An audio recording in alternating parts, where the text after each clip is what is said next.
LOC पर किस तरह के हालात इस समय बने हुए हैं और ऑपरेशन सिंदूर के बाद क्या कुछ देखने को मिला है अभी तक? देखिए, आप सभी जानते हैं आज बखूबी के पिछले कुछ टाइम से हमारे बॉर्डर्स पे फिर से वो एक किस्म का टेंशन क्रिएट हुआ है।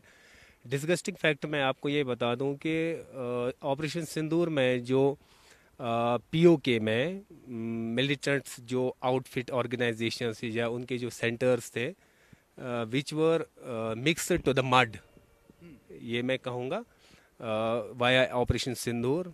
डिस्गस्टिंग ये फैक्ट है कि now those people are trying to rebuild and reestablish those centres.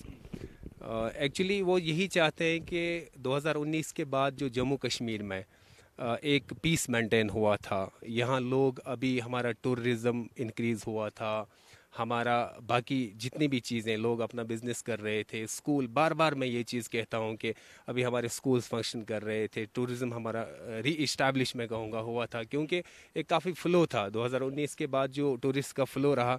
जाहिर सी बात है जब टूरिस्ट का ज़्यादा फ़्लो रहेगा तो इनकम तो बढ़ जाएगी, हमारा जीडीपी तो बढ़ेगा। सो आई थिंक पाकिस्तान और वो लोग who are just backing this process of re-establishing these units जिनको ऑपरेशन सिंदूर में बर्स्ट किया गया था, मतलब उनकी इंटेंशन ही यही है कि कश्मीर में एक डिस्टरबेंस रहे और and they don't want Kashmir to just, मैं कहूँगा, फाइनेंशियली हम स्टेबल हों या फाइनेंशियली कश्मीर या कश्मीर के लोग एडवांस हों। जाहिर सी बात है जब एक बंदा फाइनेंशियली स्टेबल होगा he won't take part in any activity जो उसको या उसकी सोसाइटी को या इन जनरल हमारी जम्मू कश्मीर को डिस्ट्रक्शन की तरफ ले जाए। तो मैं कहूँगा बड़ी अफसोस की बात है और मैं उन लोगों को एक मैसेज देना चाहूँगा फ्रॉम द लैंड ऑफ, मैं कहूँगा इस जन्नत बेनज़ीर से मैं उनको एक मैसेज देना चाहूँगा कि better is to let us live in a peace. हमें आप अमन, क्योंकि आपको मैं एक फैक्ट बताऊंगा 2019 के बाद, ये एक फैक्ट है, 2019 के बाद आप देखेंगे ज़ीरो रिक्रूटमेंट जम्मू कश्मीर के अपने एरिया से है। रिक्रूटमेंट की आप बात कर रहे हैं? यस, बिल्कुल, मतलब zero recruitment right from 2019। whosoever is visiting our state post 2019, those are foreigners. Foreigners, I mean to say the people Pakistani who are trained in Pakistan, who are trained in those centers which were mixed to the soil, mixed to the mud in Operation Sindoor। ये disgusting है। मैं आपके माध्यम से उनको यही एक message देना चाहूँगा, we don't want this disturbance, we don't want terrorism, we don't want our children to visit these nonsense spots instead of schools. हम चाहते हैं हमारे बच्चे जो एजुकेशन पढ़ रहे थे, हम भी चाहते हैं, वी एज अ कश्मीरी, मैं आपके साथ एलओसी पे बैठ के एक सिटीजन ऑफ दिस हेवन आपसे बात कर रहा हूँ कि हम भी चाहते हैं हमारे बच्चे या हम बाकी स्टेट्स की तरह, इंडिया की दूसरी स्टेट्स की तरह या बाकी नेशंस की तरह हम भी प्रॉस्पर हों, हमारे यहाँ खुशहाली हो।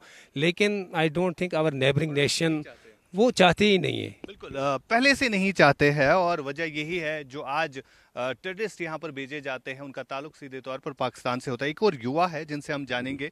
ऑपरेशन सिंदूर हुआ, पाकिस्तान में कई सारे जो टेररिस्ट है वो मारे गए, लेकिन आज फिर से इसी तरह का टेंशन जो है एलओसी के एरियाज में देखने को मिल रहा है, क्योंकि आप भी इसी एलओसी डिस्ट्रिक्ट से ताल्लुक रखते हैं। किस तरह का माहौल ओवरऑल है और लोग क्या कुछ देखते हैं?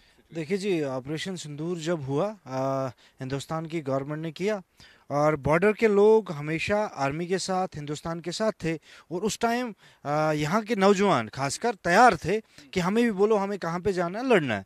तो दूसरी बात जो है ऑपरेशन सिंदूर, जो आपने भी सुना होगा, हमारी आर्मी इस टाइम भी रेडी है। रेडी है? रेडी है। लोग एलओसी पर रह रहे हैं, वो किस तरह तैयार? देखिए, आर्मी तो ऑलरेडी रेडी है और नौजवान भी बोलते हैं कि जनाब हमें कहाँ पे आप भेजना चाहते हो, हम बोलो एक ही बार ये मसला सॉर्ट आउट कर दो। जो बार बार पाकिस्तान हमें ये करता है, टेररिस्ट सप्लाई करता है या बार बार हमारा हिंदुस्तान को नुकसान होता है या यहाँ की कश्मीर की मेंटालिटी को टच किया जाता है नेगेटिव वे में, तो उन सारी चीज़ों को एक बार ख़त्म करने के लिए यहाँ का नौजवान भी तैयार है और यहाँ की आर्मी भी तैयार है।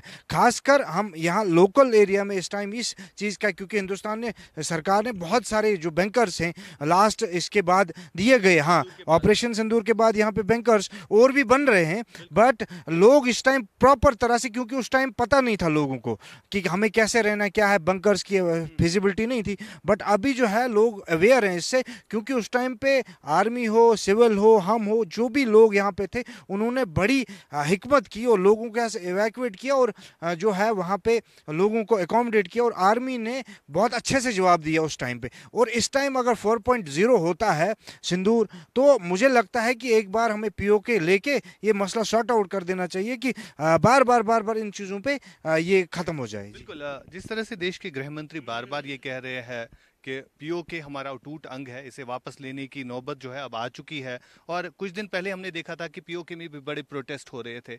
एलओसी पर रह रहे लोग, उनके भी रिश्तेदार जो है पीओके में रह रहे हैं, तो किस तरह की फीलिंग आप देखते हैं, क्योंकि जब अपना कोई वहां पर परेशान हो तो यहाँ के लोगों को दर्द भी होता है। मैं आपको एक मिसाल से समझाऊंगा। देखिए, आज इंटरनेट का दौर है, वो पुराना ज़माना नहीं है जब रेडियो पे खबरें सुना करते थे। आज आप घर में बैठ के किसी भी देश की खबरें जान सकते हैं। आपने खुद कहा पिछली बार आप पीओके में जो प्रोटेस्ट्स हुए, people of PoK are fed up with the government, with Pakistan.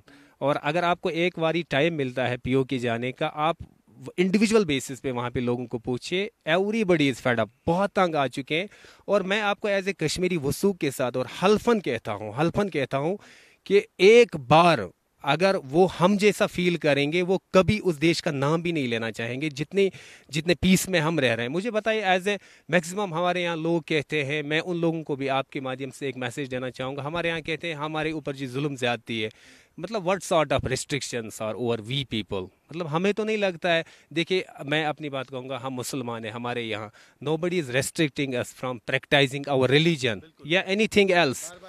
हाँ, मैं बार बार इस चीज़ पे बड़ा कंसंट्रेट करता हूँ। मतलब if you are availing freedom of religion, मुझे नहीं लगता उसके बगैर आपके पास कोई फ्रीडम, क्योंकि religion is the main thing जो हमारी लाइफ में बताया जाता है लोगों को भी वहां पर जो यहाँ पर आते हैं मिलिटेंट बन के। आप मुझे बताइए, क्योंकि आप एलओसी के करीब रहते हैं, पीओके के लोगों के ऊपर आपकी नज़र जो है डायरेक्ट पड़ती है, तो जो डेवलपमेंट वहां पर होनी चाहिए, बताया जा रहा है कि वहां पर सरकार जो है लोगों तक डेवलपमेंट नहीं कर रही है, वहां तक नहीं पहुंच रहे आम लोगों तक। इस कश्मीर का क्या हाल है जो भारत के हिस्से में है, यहाँ पर किस तरह की डेवलपमेंट? देखिए जी, पाकिस्तान में जब टेररिज्म से लोग छूटेंगे ना, वहाँ की सरकार, वहाँ की आर्मी, जब टेररिज्म खत्म हो जाएगा ना, वो जब वो उस सोच को छोड़ देंगे, उसके बाद वो डेवलपमेंट, फिलहाल वो टेररिज्म के वहाँ पे कैंप बना रहे हैं, उनको लोगों के साथ डेवलपमेंट के साथ कुछ नहीं है। उसी के साथ हमारी सरकार देखिए, हिंदुस्तान की सरकार देखिए, नरेंद्र मोदी जी देखिए, बॉर्डर पे लेके PMAY से लेके किसी भी एंगल से आप देखोगे अवेयर हैं, लोगों तक स्कीमें पहुंच रही हैं, लोग गवर्नमेंट की स्कीमों का फायदा उठा रहे हैं, डेवलपमेंट हो रही है, हर गांव में रोड बन रहा है, हर गांव में बिजली पहुंच रही है, हर गांव में सड़क है, हर गांव में गवर्नमेंट की हेल्थ फैसिलिटीज़ है, पानी की फैसिलिटीज। ये बहुत अपलिफ्ट हो गया, जो हमारा कश्मीर है हिंदुस्तान के साथ, ये बहुत अपलिफ्ट हुआ है ड्यू टू द सेंटर। और जो पाकिस्तान वाला साइड है, वहाँ सिर्फ कैंप बन रहे हैं, वहाँ पे सिर्फ टेररिज्म की सिस्टम चल रहे हैं, और वो उसको अपलिफ्ट करने की कोशिश करें। जो हमारा कश्मीर अब जा रहा है वो उनको बर्दाश्त नहीं हो रहा है, उसको वो किस तरह डिस्टर्ब करें, उसकी पॉलिसीज वहाँ बनती है। वहाँ लोगों के लिए कोई पॉलिसी नहीं बनती है, यहाँ डेवलपमेंटल पॉलिटिकल अप करने के लिए यहाँ पॉलिसी बनती है, वहाँ टेररिज्म अप करने के लिए पॉलिसीज बनती है। वजह यही है जो पीओके में इस समय टेरर रिक्रूटमेंट रैलीज चल रही